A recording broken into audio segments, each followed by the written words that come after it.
A man came to me one time, he said, I have female Muslim friends. And one time we spent the night in a room studying. And wallahi, nothing happened. And we didn't even think of anything. I studied, and she studied, and she, like late AM, she left, and I remained, and nothing happened. So he's asking, so why is it then prohibited between men and women to be together in close proximity? And of course the answer is very simple. If because it happened in your case, nothing bad happened, it doesn't mean you should make it permissible for everyone else. This is a specific case. You don't go from the specific to the general, you go from the general to the specific. So it's not natural to expect that you can be friends with a woman and nothing will happen. That may happen in one or two different scenarios, but do we make that a general rule for people? Do we say, oh, brother so-and-so, nothing happened, he spent the night, so everybody go ahead, spend the night. We don't do that. طيب. The other thing is that you find that the Prophet ﷺ separated physically between the men and the women. Contemplate that the men and women are separated in the masjid. So then what about besides the masjid? And if you're not going to intermingle in the masjid, and no one really is going to take their leisure and their time in sweet talking a woman in the masjid, even the person of weak iman. So that if the best of the men, the Sahaba, and the best of the women were not allowed to mix in the best of the places, the masjid of the Prophet ﷺ, how can we then say, well, we have pure hearts and good intentions, and we're not going to, it's okay if we do it. We have in Bukhari the hadith of Salama radiallahu anha. She described that the Prophet ﷺ would say the salam twice after the salah, and then the woman would leave and he would stay a while. So Ibn Shihab says that he thought that the Prophet ﷺ would wait a while in order for the woman be able to leave the masjid. This is just leaving the masjid. He doesn't want them to meet with the men while they're leaving. The best of men, the best of women in the best of places, yet the Prophet ﷺ is being so careful. In the book of Abu Dawood, he has a chapter entitled Insiraf al-Nisa qabla al-Rijal min as-Salah, that the departure of women before men after Salah. So Ibn Umar, the Prophet ﷺ narrates, and this narration comes from Ibn Umar radiallahu anhuma. He says, the Prophet ﷺ said, pointed to a door in the masjid, he said, we should leave this door for women, that women only come and leave from this door. So Nafi' says that until Ibn Umar died, he never once came or went through this door of the masjid. Look at how the companions took to the order of the Prophet ﷺ. He never once said, well, there are no women, or it's late night, there's no women right now, I can leave from it. Never once did he enter from that door or leave from that door, because the Prophet ﷺ gave that command. Look at this description about the rows of the men and women. The Prophet ﷺ says, and this is in the book of Muslim, the best of the men's rows is the first row, and the worst is the last row. And the best of the women's rows is the last row. This is the best for the women is the last row, and the worst is the first. Why? Because the first row of the women and the last row of the men, those are the two closest rows to each other. And this is in Salah, people. This is in the masjid. And these are the worst rows because of the proximity.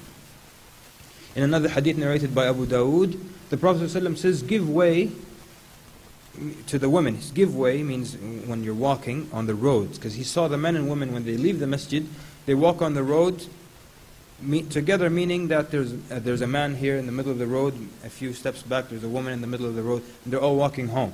No one's talking to anyone. Prophet ﷺ then says to the women, give way as it is not appropriate for you to walk in the middle of the road. So now just walking home, Prophet ﷺ decided that the women will walk to the side and the men will walk in the middle. And then the women narrate, look how they follow the commands of the Prophet ﷺ. The women narrate that women from that day on would walk so close to the wall that sometimes their dress would get caught, snagged on the wall.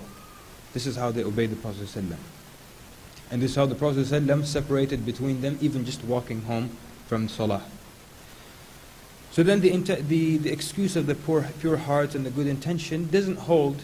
And most of the time people, when they sin, they don't have an intention to anger Allah. Like the Muslim who consumes alcohol, he doesn't sit down and say, well, my intention is to anger Allah by doing this. His intention is to, whatever they call it, get a buzz, get him out of ish, all these words. So, then comes the other issue of, well, she's like a sister to me. or she's almost a family member. The Prophet ﷺ said, beware of entering upon women. So a man asked the Prophet ﷺ, أَرَأَيْتَ الْحَمُو? He says, what about the brother-in-law? The Prophet ﷺ said, Al-hamu al-maut, al-hamu al-maut. The brother-in-law is death. The brother-in-law is death. So what does this mean? So he's telling him, even the brother-in-law. And Nawawi, Imam Nawawi rahimahullah, says that the brother-in-law also would mean all of the relatives of the husband, like the nephews of the husband, the cousin of the husband, the uncle. All of them are not to enter or to stay alone with the wife, with his wife. And the Prophet ﷺ saying that the brother-in-law is death, it could mean that it could result in religious doom if some sin happens between the two. Or it could mean that actual death will happen if there's a sin, because adultery, the result, punishment is death. Or it could mean that the disaster will strike if the husband becomes jealous, he divorces the wife. Or that the Prophet ﷺ is using this terminology to tell you how you should be afraid of being alone with a non-mahram, or someone that you're permitted to marry. That you should fear it as you fear death, or that it is as terrible as death. So it can't be natural. And something else, being alone with like those people who say, well, we're just friends, and we sit down, we study, and it's a natural relationship. Let me tell you something. You all know this hadith. The Prophet ﷺ said, really, that no man sits alone with a non-mahram woman except that the shaitan is the third amongst them. So those people who say it's natural, if they could visualize, if they could actually see the shaitan, would it be a natural sitting? There's a brother over here, sister in her hijab over there, and Mr. Shaitan is sitting right here.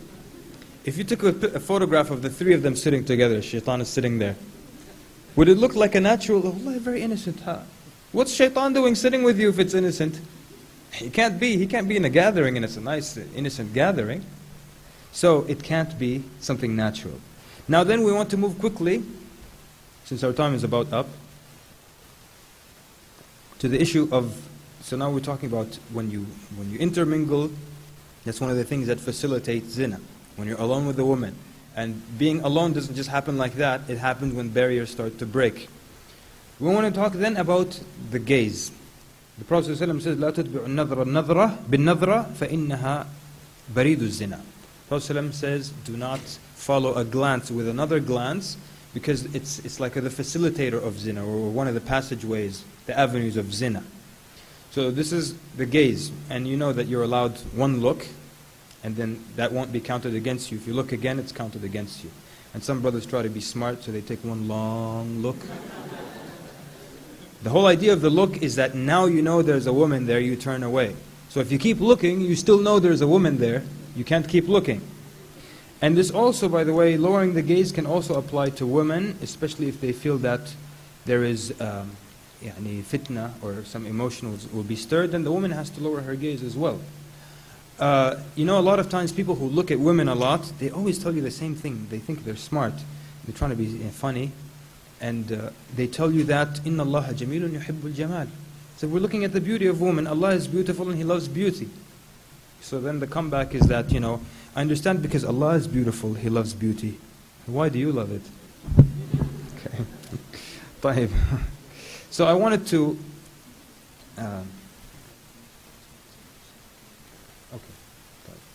So I wanted to then quickly just talk about lowering the gaze.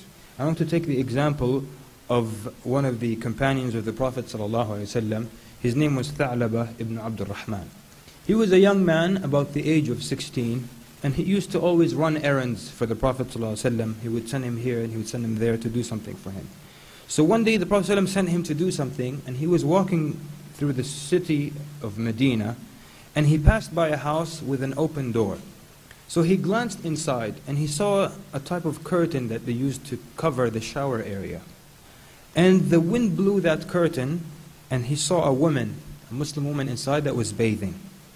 And it's as if he glanced for too long, or he looked for a bit too long until he saw something, and then he came to his senses. So he was overtaken by an extreme feeling of guilt and hypocrisy.